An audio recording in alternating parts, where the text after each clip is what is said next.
অনেকটা গোপনেই ছায়া মন্ত্রিসভা গঠন করেছে জাতীয় সংসদের প্রধান বিরোধী দল বাংলাদেশ জামাতে ইসলামী। আর এই ছায়া মন্ত্রিসভায় প্রধানমন্ত্রী দলের আমির ডক্টর শফিকুর রহমান। এছাড়া এই কাঠামোতে কে কোন দায়িত্বে থাকছেন তা শীঘ্রই আনুষ্ঠানিকভাবে প্রকাশ করবে দলটি। এরই মধ্যে শুরু হয়েছে সদস্যদের প্রশিক্ষণ কার্যক্রম।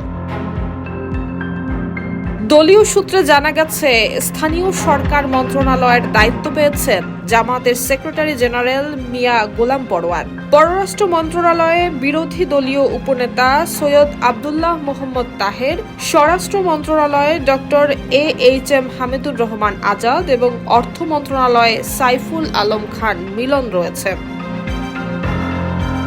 এছাড়া সমাজ কল্যাণে মুজিবুর রহমান, তথ্যে এহসানুল মাহবুব জুবায়ের, বিদ্যুৎ এবং জ্বালানিতে ব্যারিস্টার নাজিবুর রহমান মোমেন এবং আইনে অ্যাডভোকেট মোহাম্মদ শিশির মনির দায়িত্ব পেয়েছেন বলে জানা গেছে। এছাড়া শিক্ষা, ধর্ম এবং যুব ও ক্রীড়া মন্ত্রণালয়ের দায়িত্বেও রয়েছেন দলের সংসদ সদস্য এবং শীর্ষ নেতারা।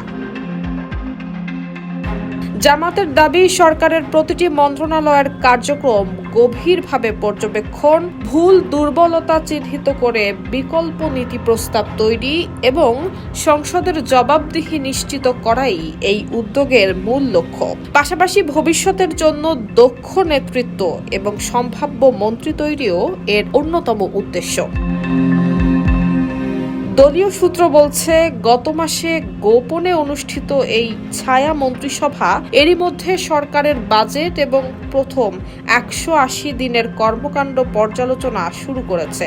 ফলে বিরোধী রাজনীতিতে জামাতের এই নতুন কাঠামো এখন রাজনৈতিক অঙ্গনে বেশ আলোচনার জন্ম দিয়েছে।